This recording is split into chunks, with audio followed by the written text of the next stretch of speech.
Bonjour, the viewers of the YouTube. My name is René Descartes. You may know me as one of the world's most influential mathematicians. Today, we are going to explore who, what, how, and where mathematics became, sadly, the most hated subject in the whole world. Well, let's get to it, shall we? Through this mini magazine entitled Numerical Chronicles, created by a bunch of students for a school project, we're going to be tackling a brief history of the commonly used around the world in everyday life and the brain-torturing subject for students known as mathematics. This magazine will be covering each civilizations where math was first used and developed until it became the subject that we all love and hate. Where did mathematics come from? Math comes from the Greek word mathema, which means knowledge, study, or learning. In this modern world that we are living, there is still no definite meaning of math that is generally accepted, yet there are different ways to define it.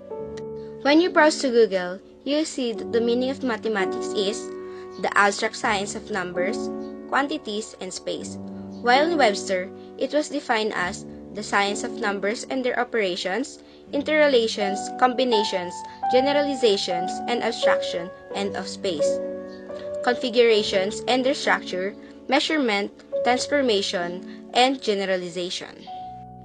But even though that you can see or search a lot of meaning of mathematics, it still gives a common definition, which is mathematics deals with numbers and arithmetic operations. Two kinds of mathematics. What is the difference between applied and pure mathematics?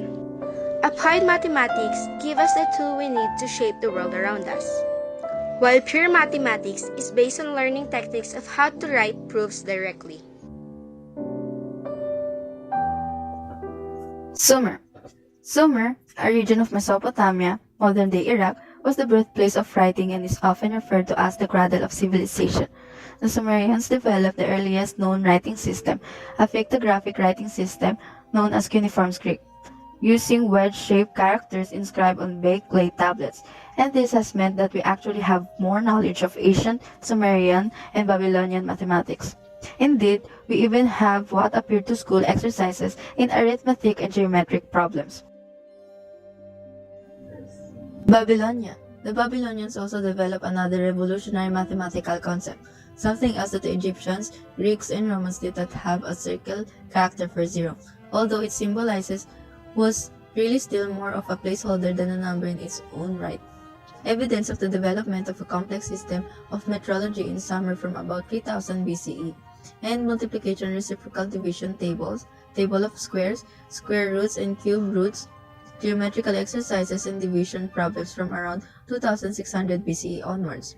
Later, Babylonian tablets dating from about 1800s to 1600 BCE cover topics as varied as fractions, algebra, methods for solving, linear quadratic and even some cubic equations, and the calculation of regular reciprocal pairs, pair of numbers which multiply together to give 60. Egyptian civilization built many great monuments over a period spanning thousands of years, and it is logical to assume that they had a good knowledge of applied mathematics based upon developing good techniques for surveying and building. The mathematical skill of the Egyptian was focused upon solving real-world problems rather than discovering principles. The Egyptians never explored the theoretical side of mathematics in the same way as the Greeks, but they knew the basic principles. Through trial and error, they developed mathematical techniques that will help them to function in society and devise their great building works. Even Plato and Aristotle admitted that the Greeks owed much to the Egyptians for their previous work in arithmetic, geometry, and astronomy.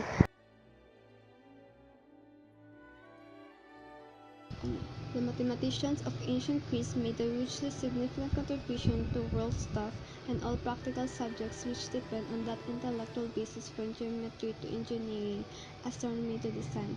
Influenced initially by the Egyptians, Greek mathematicians would push on to make breakthroughs such as Pythagoras' theory of right-angled triangles, and by focusing on the abstract, bring clarity and precision to age-old mathematical problems.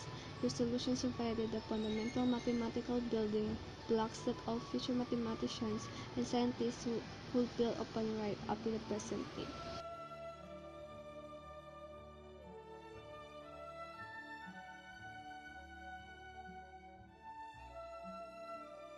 Chinese history of mathematics.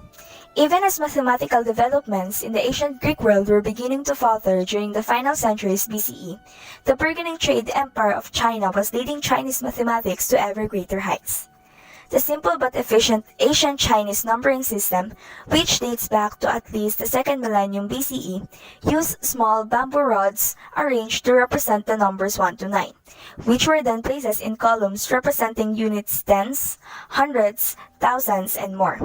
It was therefore a decimal place value system, very similar to the one we use today. Indeed, it was the first such number system, adopted by the Chinese over 1,000 years before it was adopted in the West, and it made even quite complex calculations very quick and easy. Now, let's talk about Hellenistic.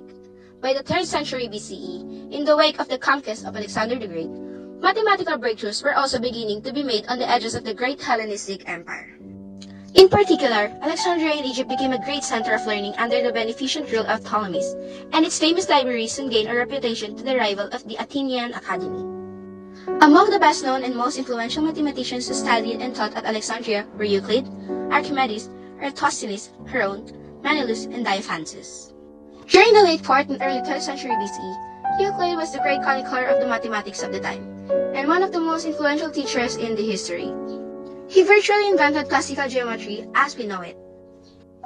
Archimedes, best known as an engineer and inventor, but in the light of recent discoveries, he is now considered of one of the greatest pure mathematicians of all time. Eratosthenes, as a mathematician, his greatest legacy is the sieve of Eratosthenes, algorithm for identifying prime numbers. In the 3rd century, Diophantus of Alexandria was the first to recognize fractions as numbers, and is considered an early inventor in the field of what would later become known as algebra. Europe had fallen into the Dark Ages, and European countries faced stagnation. In the 12th century, European knowledge and study of arithmetic, geometry, astronomy, and music was mainly limited to Boethius' translation of works of ancient Greeks. Italy began to trade with the East, and eventually it spread to West. Then, Al-Khwarizmi's book about algebra was translated by Robert of Chester into Latin, until the great expansion of the trade and commerce in general created a growing need for mathematics, which made arithmetic no longer limited to the academic realm.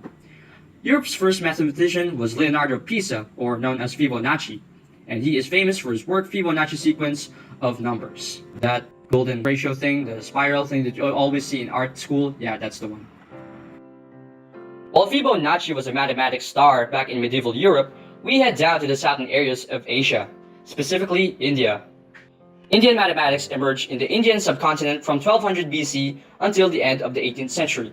In the classical period of Indian mathematics, important contributions were made by scholars like Aryabhata, Brahmagupta, Bhaskara II, and Varahamihira.